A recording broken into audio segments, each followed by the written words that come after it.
Hello and welcome.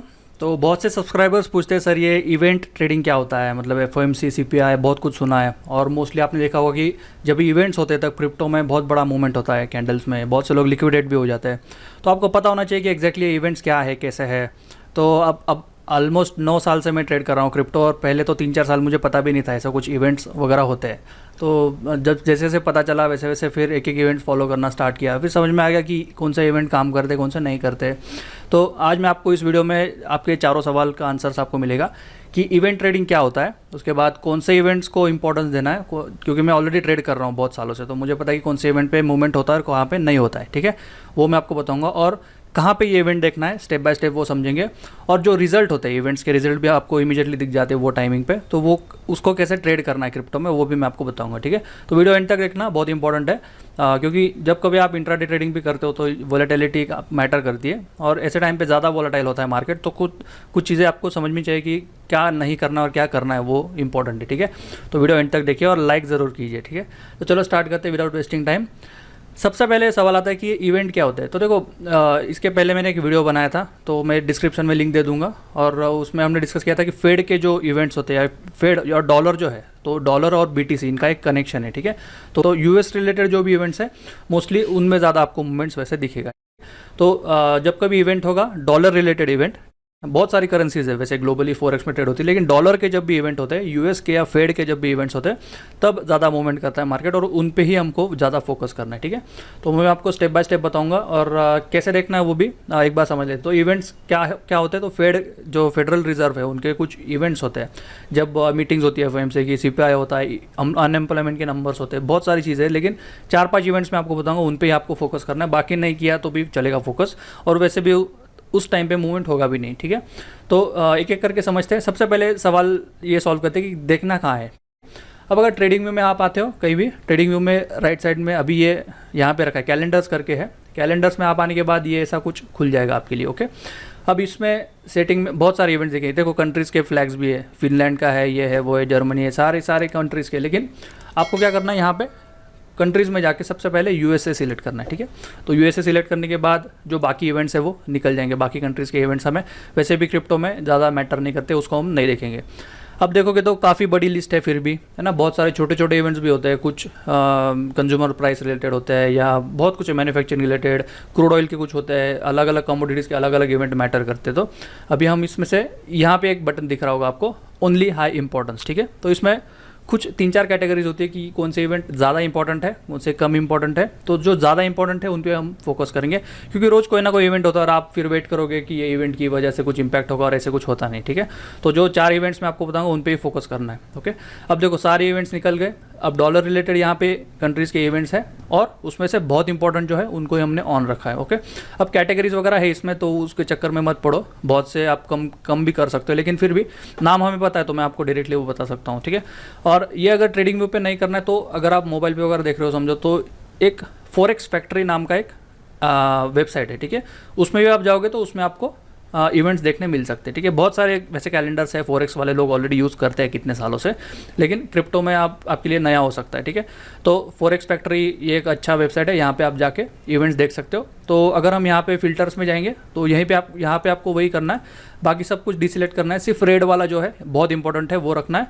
और यहाँ पे पहले सारी कंट्रीज़ की करेंसी सिलेक्टेड होगी, उसमें से नन करना है, फिर यूएसडी सिलेक्ट करना है सिर्फ, और इस वीक के चाहिए, इस मंथ के चाहिए, उसमें से ये फिल्टर आप कर सकते हो। अप्लाई फिल्टर आप जैसे बोलते हो, यहाँ पे आपको ये सारे इंपॉर्टेंट इवेंट्स दिख जाते हैं। तो आपको अगर ज़्यादा क्यूरियोसिटी है कि पढ़ना है इवेंट्स के बारे में हर एक, तो ये वेबसाइट पे भी आप डायरेक्टली यहाँ पे क्लिक करके पढ़ सकते हो इवेंट्स के बारे में। तो यहाँ पे क्लिक करोगे तो वो खुल जाता है, उसमें पहले के क्या नंबर्स थे, कैसे कैसे कब वो पहले के रिलीज़ होते हैं, वो सारा सब कुछ आपको दिख सकता है। ओके, और यहाँ पे फिल्टर आउट कर सकते हो कि नेक्स्ट मंथ कौन सा है, दिस वीक कौन सा, ये सब कुछ आपको इस वेबसाइट पे भी दिख सकता है अगर आप मोबाइल से देखना चाहते हो। ठीक है, तो फॉरेक्स फैक्ट्री एक अच्छा वेबसाइट है, वो आप यूज़ कर सकते हो। बहुत से टाइम जब मैं ट्रेडिंग पे नहीं होता तो मोबाइल पर मैं फॉरेक्स फैक्ट्री पे देख लेता हूँ अपकमिंग इवेंट्स। ठीक है, तो वो आपके लिए काम का होता है। अब नेक्स्ट सवाल आता है कि कौन से इवेंट्स हमारे लिए इंपॉर्टेंट है क्रिप्टो के लिए। अब मैं 4-5 नाम आपको बताऊंगा, बस उन पे ही आपको फोकस करना है। ओके, सबसे पहला इंपॉर्टेंट इवेंट है अपने लिए सीपीआई। ओके, तो सीपीआई एक इवेंट होता है जहाँ पे कंज्यूमर प्राइस इंडेक्स, ये इसको बोलते हैं। तो कंज्यूमर प्राइस इंडेक्स में बेसिकली होता क्या, इन्फ्लेशन, कंज्यूमर इन्फ्लेशन नंबर से होते हैं, ऐसे पकड़ लो।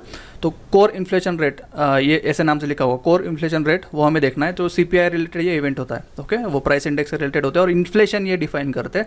तो जितना इन्फ्लेशन बढ़ेगा, महंगाई बढ़ेगी, उतना मतलब करेंसी पे इसका इम्पैक्ट होता है ना। तो वो इंपॉर्टेंट इवेंट हमारे लिए बन जाता है। तो सबसे पहला इंपॉर्टेंट इवेंट आपको देखना है वो है कोर इन्फ्लेशन रेट। तो ऐसे कुछ आपको 3-4 एक साथ दिखेगा वो जब कभी आप इवेंट में देखोगे।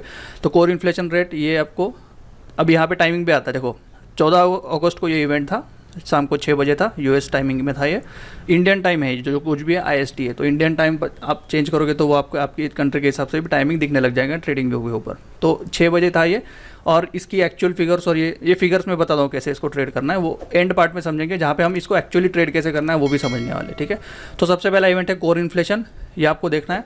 दूसरा नेक्स्ट इंपॉर्टेंट इवेंट है वो है FOMC मिनट्स। ठीक है, अब FOMC मिनट्स भी होता है और FOMC मीटिंग करके भी होता है। तो FOMC मीटिंग जब भी है तब आपको थोड़ा सा संभल के रहना है और अवॉइड करना है ट्रेडिंग। ठीक है, वो एक इंपॉर्टेंट है। थर्ड इंपॉर्टेंट इवेंट है वो है नॉन फार्म पेरोल्स। ठीक है, ये अलग है non farm payrolls. Non farm payrolls के एक एक्चुअल अनएम्प्लॉयमेंट रिलेटेड ये नंबर्स होते हैं। देखो ये non farm payrolls unemployment rate, ये एक इवेंट पे आपको फोकस करना है, ये भी इवेंट इंपॉर्टेंट है। तो नॉन फार्म पेरोल्स एक थर्ड इंपॉर्टेंट इवेंट हो गया।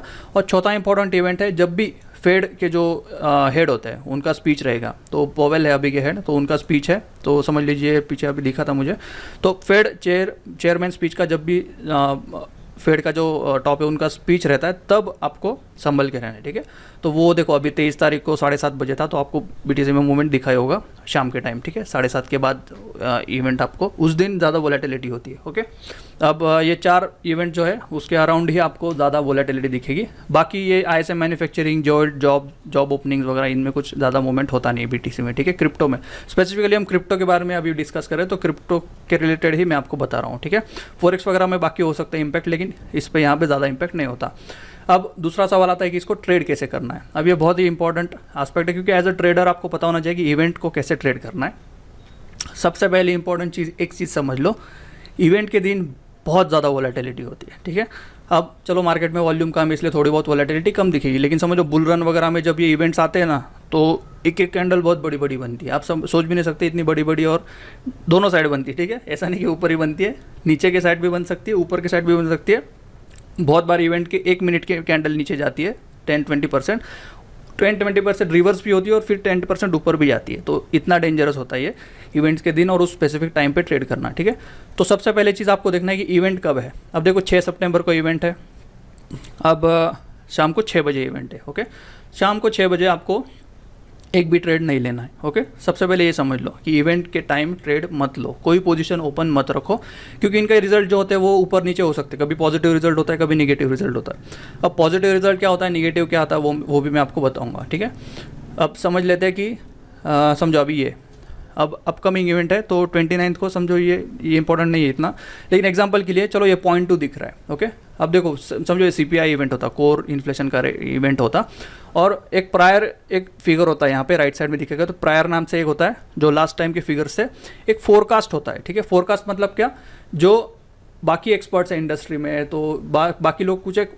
फिगर फोरकास्ट करते हैं, मतलब ये फिगर फोरकास्टेड फिगर एक्सपेक्टेड है पूरे मार्केट को। ठीक है, तो लास्ट टाइम 0.2 था, इस बार जो आने वाला है एक्चुअल जो 30 अगस्त को आएगा शाम को 6 बजे, वो कितना आने वाला है वो फोरकास्ट करते हैं सारे इंस्टीट्यूशंस वगैरह एक्सपर्ट्स इसमें। तो वो 0.2 का फिगर, तो ओवरऑल मार्केट का ये कंसेंसस है कि 0.2 के फिगर के आसपास हम एक्सपेक्ट कर रहे हैं, और इंडस्ट्री में वो सारे लोग वैसे प्लान करते हैं। तो सरप्राइज़ कब होगा, अगर अभी इन्फ्लेशन है। ठीक है, अब एक चीज़ लॉजिकली समझो कि इन्फ्लेशन जब बढ़ता है तो वो शॉकिंग हो सकता है मार्केट के लिए। उस टाइम इन्फ्लेशन जब बढ़ेगा, मतलब महंगाई बढ़ेगी, तो मार्केट गिर सकता है। ठीक है, तो एक्सपेक्टेड अगर 0.2 है, समझ लीजिए इन्फ्लेशन रेट्स अगर ये होते हैं तो एक्सपेक्टेड 0.2 है। ओके, 0.2, और इन्फ्लेशन अचानक से 0.21 फिगर करके आता, तो 0.25 करके आता, तो वो शॉकिंग हो जाता मार्केट के, क्योंकि मार्केट ऑलरेडी प्रिपेयर्ड था 0.2 फिगर के लिए, 0.2% के लिए, और अचानक से मार्केट ने 0.3 वगैरह % देख ली है वहाँ पे, तो उनको शॉकिंग होता है। उस केस में फिर इंस्टीट्यूशंस अपने पोजीशन एडजस्ट करते हैं, बहुत सारी चीज़ें होती है, इसकी वजह से इम्पैक्ट हो जाता है इमीडिएटली रिजल्ट्स के ऊपर। ठीक है, तो एक्चुअल जो है वो तब समझो 0.3 आ जाता है, तो वो सरप्राइजिंग हो जाता है मार्केट में, उस केस में मार्केट डंप हो सकता है, ठीक है। अगर फोरकास्टेड 0.2 है और एक्चुअल भी 0.2 आता तो सरप्राइज नहीं होता मार्केट, उस केस में कुछ फर्क नहीं पड़ता है मार्केट को, ठीक है। तो उस केस में फिर दोनों तरफ मार्केट बढ़ सकता है डिपेंडिंग ऑन द ट्रेंड, ठीक है। तो सरप्राइज अगर शॉकिंग हो जाता है तो इन्फ्लेशन अचानक से बढ़ जाता फोरकास्टेड से, तो मार्केट डंप हो जाता। मार्केट कब बढ़ता, अगर समझो 0.2 फोरकास्ट किया है कि इन्फ्लेशन बढ़ने वाला है 0.2% से, लेकिन अचानक से 0.1% अगर इन्फ्लेशन बढ़ गया, इसका मतलब क्या कि मार्केट 0.1 से कम बढ़ा है ना, उसकी वजह से क्या हो सकता है कि फिर 0.1 ही बढ़ा, तो ये इसकी वजह से मार्केट पंप हो सकता है। क्योंकि शॉकिंग क्या होता अगर इन्फ्लेशन बढ़ जाता, तो इन्फ्लेशन अगर घटता है तो मार्केट की अच्छी बात है ना। तो 0.1 अगर यहाँ पे होता आता है समझो 0.1, तो उस केस में फिर मार्केट पंप हो सकता है थोड़ा बहुत, क्योंकि वो मार्केट के लिए थोड़ा शॉकिंग हो जाता है, लेकिन पॉजिटिव शॉकिंग है, ऐसे समझ लो इसको, ठीक है।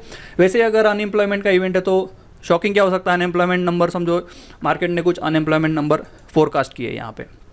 अब एक्चुअल वाले तो पीछे चले गए, थोड़ा पीछे जाके एक्चुअल एग्जांपल से देख लेते चलो। अभी नॉन फार्म पेरोल्स में अगर मैं आता हूँ यहाँ पे, हाँ अब देखो यहाँ पे पहले के 179 के इतने लोग अनएम्प्लॉयड थे ऐसे करके वो रिजल्ट दे रहे हैं, ठीक है। अब फोरकास्टेड तब क्या था, 175 के लोग अनएम्प्लॉयमेंटेड रहेंगे, ऐसे भी फोरकास्टेड था, ठीक है। तो देखो प्रायर का एक था, अभी फोरकास्ट किया था मार्केट ने 175, तो 2 अगस्त को जब ये नंबर्स आए 6 बजे, तब मार्केट डंप नहीं हुआ होगा, क्योंकि एक्चुअल नंबर्स कितने आए, 114,000 लोग ही अनएम्प्लॉयड थे। तो इसका मतलब क्या हुआ कि फोरकास्ट मार्केट ने 175 मतलब 1,75,000 लोग अनएम्प्लॉयमेंट में रहेंगे, ऐसे मार्केट ने फोरकास्ट किया था, लेकिन एक्चुअल नंबर्स कम आए, 1,14,000 ही लोग अनएम्प्लॉयड दिखे वहाँ पे। तो ये मार्केट के लिए पॉजिटिव हो गया ना, मतलब नो डाउट चलो मार्केट फिगर्स कम आए, लेकिन ये मार्केट के लिए पॉजिटिव सेंटीमेंट हो जाता है, तो उस केस में मार्केट थोड़ा पंप हो सकता है, ठीक है। तो वो इवेंट रिलेटेड है, जब भी इवेंट होगा उसके रिलेटेड वो इवेंट होता है, और जब भी स्पीच वगैरह रहेगा, एफओएमसी मिनट्स होगा, तब तो ये फोरकास्ट नंबर्स वगैरह कुछ नहीं होता है। लेकिन अगर पॉवेल ने बोल दिया कि हम अभी प्लान कर रहे हैं कि नेक्स्ट 2-3 महीने के लिए रेट कम करने वाले, ऐसे बोल दिया, एक शब्द में भी जब बोल दिया, तो उसकी वजह से भी मार्केट में मूवमेंट हो जाए। तो उनका जब स्पीच होता है या एफओएमसी मिनट्स की मीटिंग होती है, तब भी ये इसके इम्पैक्ट होते हैं, ठीक है।